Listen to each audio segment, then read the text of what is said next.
बच्चों बहुत स्वागत है आप लोगों का केमिस्ट्री क्लास में। मैं हूं आपका केमिस्ट्री टीचर सुनील यादव।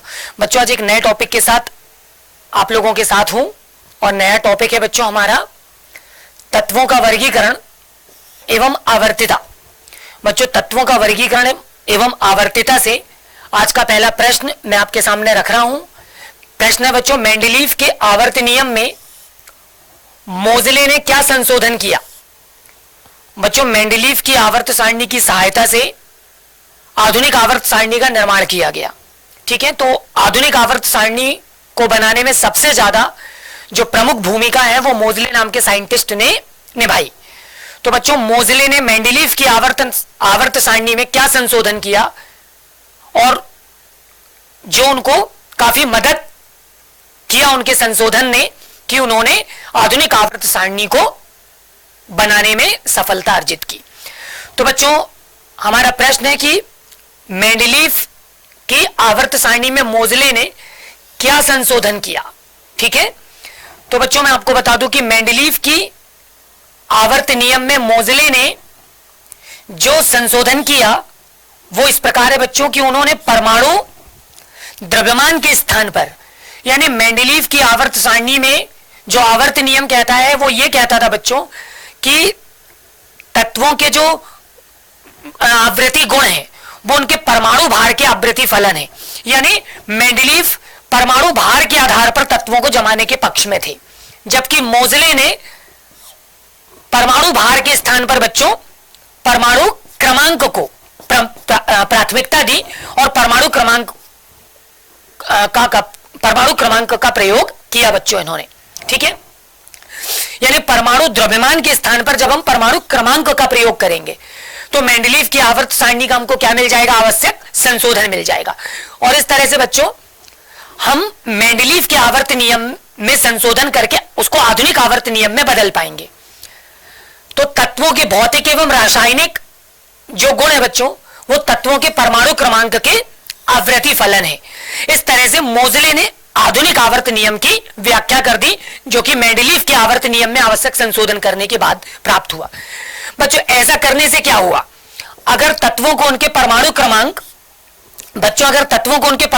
के बढ़ते क्रम में अगर रखा जाए तो एक निश्चित समय के बाद समान गुण वाले तत्वों की क्या होगी बच्चों, पुनरावृत्ति होगी।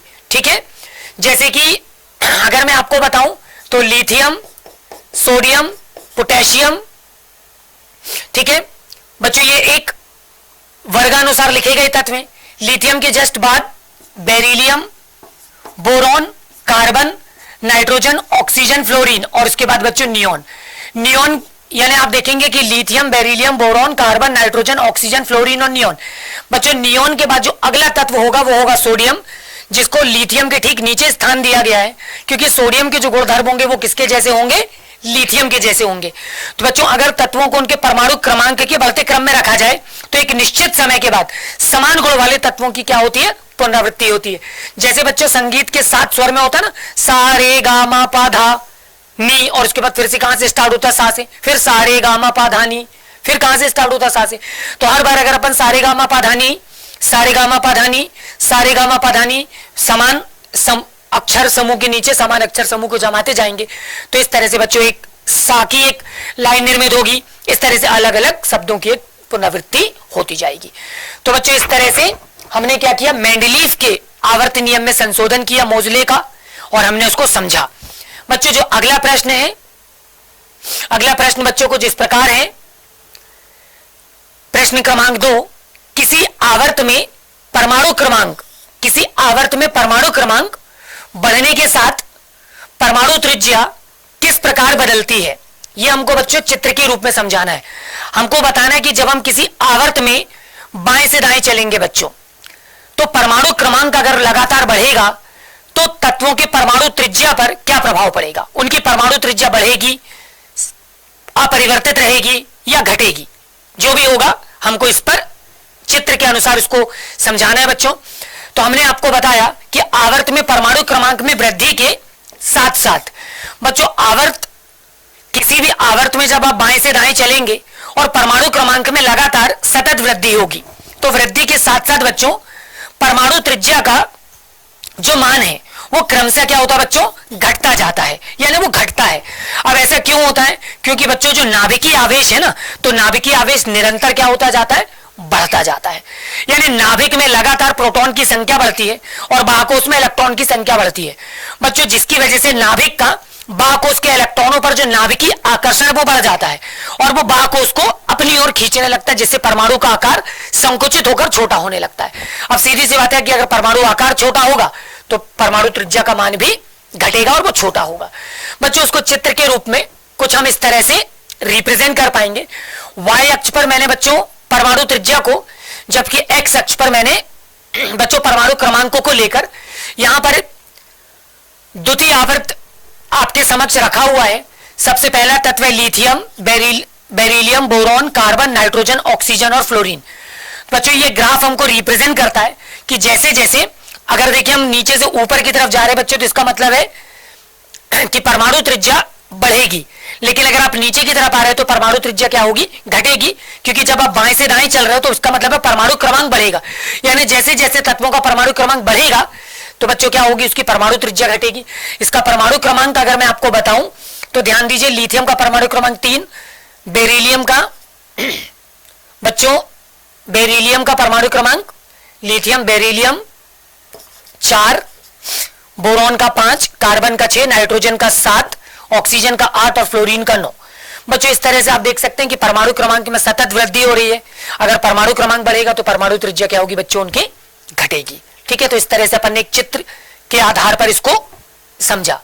बच्चों इसके अलावा जो अगला प्रश्न मैंने आपके सामने ले रखा है, प्रश्न क्रमांक 3, और प्रश्न है कि मेंडलीव की आवर्त सारणी की उपयोगिता। बच्चों मुझे आपको बताना है कि जो मेंडलीव की आवर्त सारणी है, ठीक है, तो मेंडलीव की आवर्त सारणी की क्या उपयोगिता है। बच्चों सबसे पहला पॉइंट मैंने इसमें लिया है कि तत्वों के गुणधर्म के अध्ययन में सहायक है। यानी मेंडलीव की जो आवर्त सारणी है वो तत्वों के गुणधर्म के अध्ययन के में सहायक है। मेंडलीव की जो आवर्त सारणी है बच्चों, ये तत्वों के गुणधर्म के अध्ययन में क्या है, सहायक है। ये मैंने पहला पॉइंट लिया। अगला पॉइंट, नए तत्वों की खोज में ये उपयोगी है। बच्चों मेंडलीव की जो आवर्त सारणी है ये नए तत्वों की खोज में उपयोगी है। तीसरा पॉइंट कि एक तत्व के गुणों के आधार पर अन्य तत्वों के गुणधर्म की व्याख्या करने में भी ये सहायक है। बच्चों इसके अलावा चौथा पॉइंट लिया है, संदिग्ध तत्वों के परमाणु भार। अगर कोई ऐसे तत्व हो बच्चों जिनके परमाणु भार अगर अच्छी तरह से या शुद्धतापूर्वक ज्ञात ना हो तो उनमें आवश्यक संशोधन करने में भी ये सहायक है। ठीक है, ऐसा किया जा सकता है इसकी सहायता से।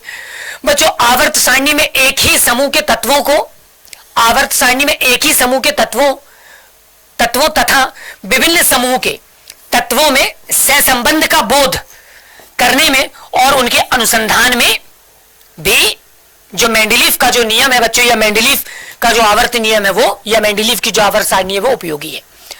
बच्चों आज मैंने आपको इन महत्वपूर्ण प्रश्नों के साथ अवगत किया।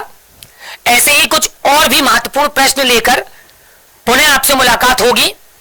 बच्चों ये प्रश्न परीक्षा की दृष्टि से बहुत ही उपयोगी एवं महत्वपूर्ण है। आप लोग लगातार इनका सतत अध्ययन करिए। तब तक के लिए अपना ख्याल रखिए। आज के लिए इतना ही।